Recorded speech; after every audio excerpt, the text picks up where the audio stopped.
Avui, al nostre programa, volem destacar que hi ha una activitat força interessant que es desenvolupa dins d'unes propostes del Fons Menorquí de Cooperació, una velada entorn al tema de la migració i que dona suport a projectes relacionats amb la sostenibilitat, el moviment de persones i també el canvi climàtic.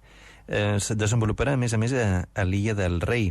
Allà, aquelles persones que participin coneixeran l'exposició de Mark Bradford, Masses and Movements, de la Galeria Hauser and Wirth. També hi haurà, per part de l'organització Tangram, una lectura de textos seleccionats i tot de seguida una xerrada sobre la migració de la mà de l'escriptora afganesa Nadia Ghulam, que avui ens acompanya al nostre Avui per Avui Menorca, i aquí saludem. Nadia, bon dia. Bon dia. Moltes gràcies, primer de tot, per poder atendre'ns i també un goig el que ens pugui acompanyar per aquesta fita.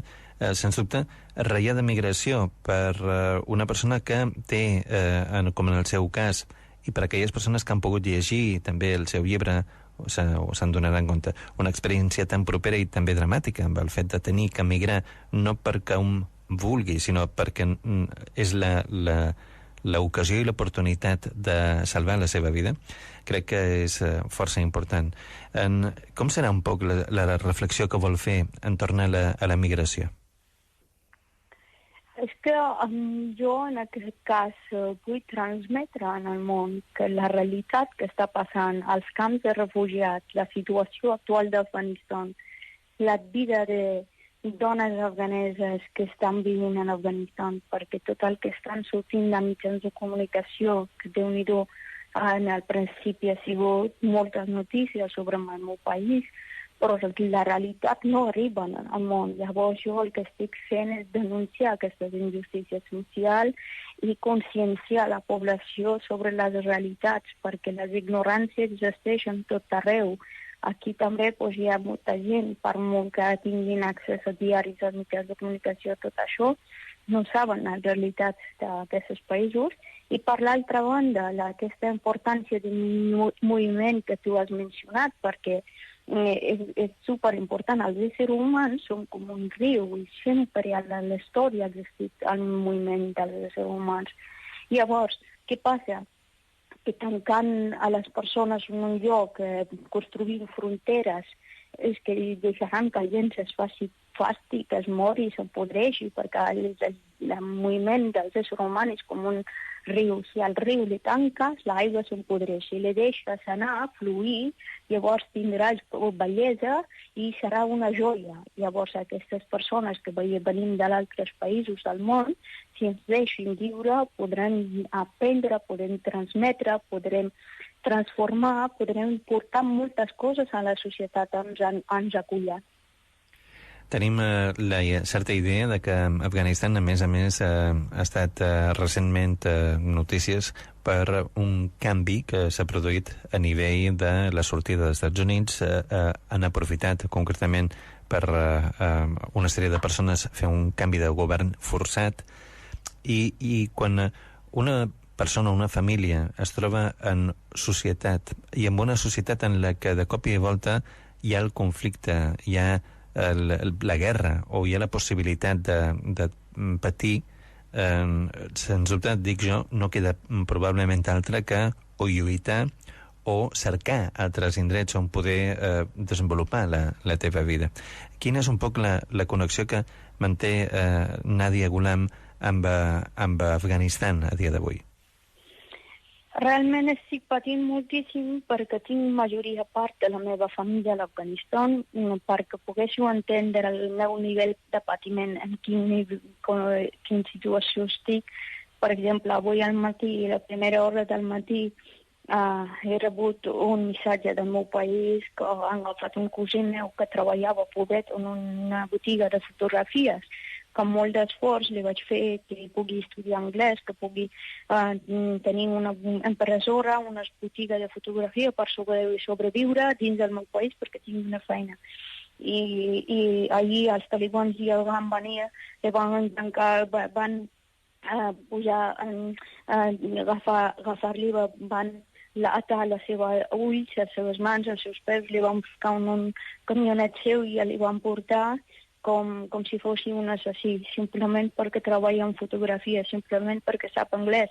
Llavors, podeu imaginar a nivell d'ignorància a quin punt arriba el patiment de les éssers humans com jo, perquè, clar, per mi, aquest nen no ha fet res dolent, aquest nen simplement està sobrevivint i té coneixement i res més. Llavors, aquestes persones, amb les seves ignoràncies, són enemics del coneixement. Però com afecta això a la vida de persones que estem lluny del nostre país, que veiem que els nostres seres estimats estan patint i no podem fer res, la impotència que ens provoca. Ara aquest és el segon cosí que em van portar els talibans en aquests 2 mesos. Un no sabem si està ni mort ni viu. Aquest que li han portat avui sabem que està en presó dels talibans perquè l'hem localitzat, però encara no sabem com l'hem treure. Llavors ja podeu imaginar com estem. Llavors està clar que la situació, entenem, és realment greu i és també d'actualitat, perquè les persones que migren a dia d'avui continuen fent-ho, és una realitat molt palpable. Aquí, a Europa, són conscients de, en el seu dia que va passar a Síria i com molta gent va migrar, com continuen fent-ho moltes persones des de l'Àfrica subsahariana a diari arriscant les seves vides per arribar-hi. Què és el que creu Nadia Ghulam que fa falta fer de manera urgent per tot el que és la societat que és migradora, per aquests migrants? Què hem de fer?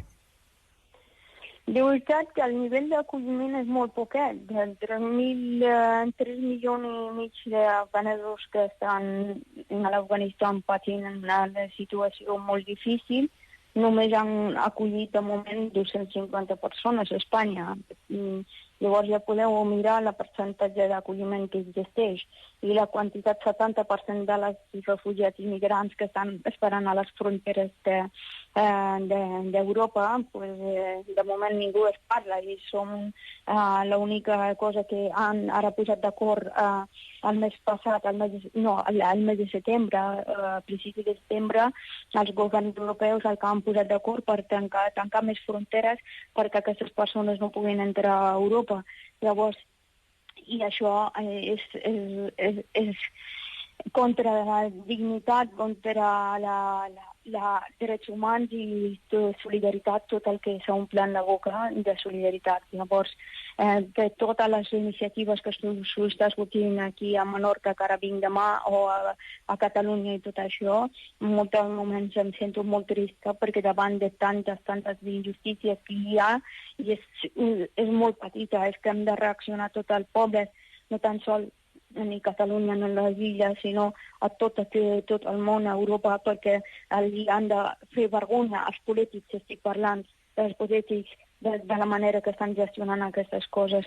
Han de tenir vergonya de que a les seves fronteres, que ells diuen que hi ha drets humans, que hi hagi nens joves de 18 anys, 16 anys, que es vulguin suïcidar o que caiguin a mà de traficants de persones i se'ls converteixin en un criminal perquè no han tingut el seu somni realitzat de poder anar a una universitat i poder estudiar.